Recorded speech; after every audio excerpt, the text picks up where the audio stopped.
परकीय गुंतवणुकीमध्ये महाराष्ट्र पुन्हा एकदा पहिल्या क्रमांकावरती आल्याचं देवेंद्र फडणवीस यांनी म्हटलेलं आहे। 2023-2024 या आर्थिक वर्षामध्ये 1.25 लाख कोटींची परकीय गुंतवणूक झाल्याचं त्यांनी जाहीर केलेलं आहे। या आर्थिक वर्षातील गुंतवणूक ही गुजरातमध्ये प्राप्त झालेल्या एकूण गुंतवणुकीपेक्षा दुपटीहून अधिक आहे, तर दुसऱ्या क्रमांकावरील गुजरात आणि तिसऱ्या क्रमांकावरील कर्नाटकच्या एकूण बेरजेपेक्षाही अधिक आहे, असं ट्विट देवेंद्र फडणवीस यांनी केलेलं आहे। सुशांत सावंत आपले प्रतिनिधी या संदर्भातले अपडेट देतील। सुशांत, अमोल, आपण जर बघितलं असेल तर सातत्याने विरोधकांकडून एक आरोप होतोय सरकारवर की राज्यातले उद्योग जो आहेत ते परराज्यात जात आहेत। मात्र आता याला देवेंद्र फडणवीस यांनी ट्विटच्या माध्यमातून उत्तर दिलं आहे।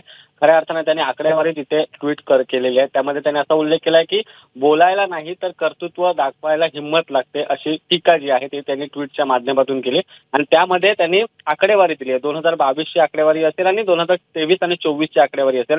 यामध्ये त्यांनी म्हटलंय की 1,18,422 कोटींची गुंतवणूक जी आहे ती करण्यात आली। तर 2023 आणि 24 या आर्थिक वर्षात जवळपास 1,25,101 कोटी अशी आर्थिक गुंतवणूक जी आहे ती गुजरातमध्ये प्राप्त झालेल्या एकूण गुंतवणुकीपेक्षा दुपटीहून अधिक असल्याचं म्हटलंय। तर दुसऱ्या क्रमांकावर गुजरात आणि तिसऱ्या क्रमांकावर जे आहे ते कर्नाटक आहे। त्यामुळे कुठेतरी महाराष्ट्र जे आहे ते नंबर 1च असल्याचं देवेंद्र फडणवीस यांनी सांगितलेलं आहे ट्विटमधून। सुशांत, धन्यवाद दिलेल्या या माहितीबद्दल। एबीपी माझा, उघडा डोळे बघा नीट।